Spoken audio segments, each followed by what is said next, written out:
The Metropolitan St. Louis Equal Housing and Opportunity Council works to ensure equal access to housing for citizens. Joining us are Director of Research and Education, Elisabeth Risch, and Executive Director, Will Jordan. Thank you both for joining us. Thank you for having us. Thank you for being here. So we've got the annual Fair Housing Conference coming up on April 6th, but before we get into the details of that specific kind of semi-all-day conference, I want to talk specifically about the Metropolitan St. Louis Equal Housing and Opportunity Council and what it is that you do. So maybe you could start us off. Elisabeth, you want to start us off? Sure. We're a nonprofit fair housing organization. We were founded in 1992. Our mission is to ensure equal access to housing for all people. We do that through education, through outreach, through investigation, counseling, and enforcement. So we're an advocacy organization and working on behalf of people that have been discriminated against in housing or have other housing issues. Okay, so let's kind of take a little step further, and if you want to talk about maybe specifically some of your programs, or how does that work on the day-to-day? Sure, on a day-to-day basis, we have basically 3 major programs that are happening on a regular basis. The first of which is funded primarily by HUD, and that is our testing program, and that is on both sides of the river. We have trained persons that go out and look for opportunities for lending, for shopping loans, for buying homes, for renting apartments. And we send out testers to find out if they're treated differently based upon the 7 protected classes.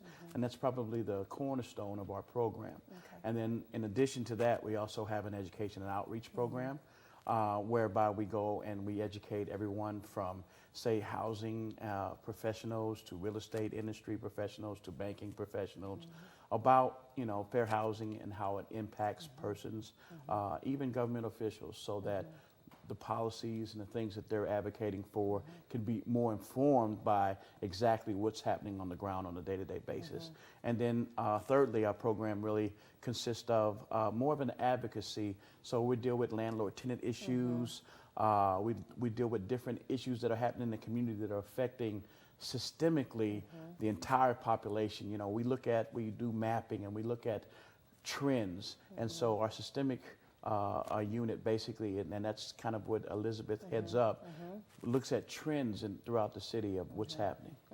Well, speaking of trends, where fair housing is, this is a complicated topic and area. It's ongoing and it's just always bubbling and there's always different nuances. What are when you're looking at the data, where are we with things? What are the trends that are happening? Clearly discrimination still happens, but tell me about some more that we might not be thinking about. Yeah, so discrimination in housing still happens. We still see race discrimination happening where people of color are treated differently, are told different information compared to white housing seekers. We're also seeing a rise in discrimination on the basis of familial status. So if you have kids under the age of 18, or if you're expecting kids, we've seen a lot of issues with landlords and other housing providers treating families with kids differently, putting different restrictions on families that have small children or any kind of children under the age of 18. And then another big protected class is people with disabilities. So the protections for people with disabilities under the Fair Housing Act are very broad, and we continue to see issues with housing providers not granting reasonable accommodations or making modifications so that someone with a disability can fully enjoy their home to the fullest extent of their life.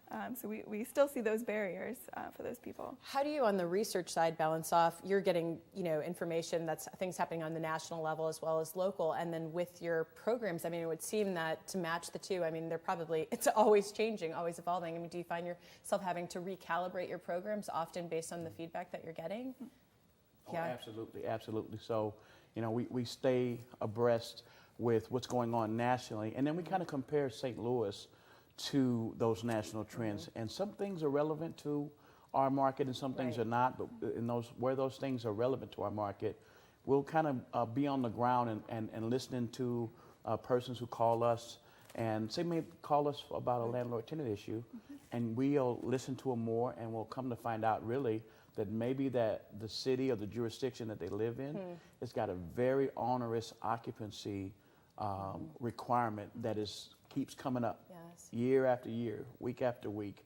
And so those kind of things kind of trigger us to look back at the national trends and see how other cities have handled these issues. No, thank you for sharing that. Well, we've got the information there for you on the screen. We're going to get into the details of Evicted, Poverty, and Fair Housing in St. Louis. That's the big annual conference that's coming up on April 6th. But if you want to get more information, first you can go to the website at EHOCSTL.org/ to get the information for the conference, but more information on the Metropolitan St. Louis Equal Housing and Opportunity Council. Their website's right there. But stay with us at STL Live. We'll have more about this conference coming up right after this break.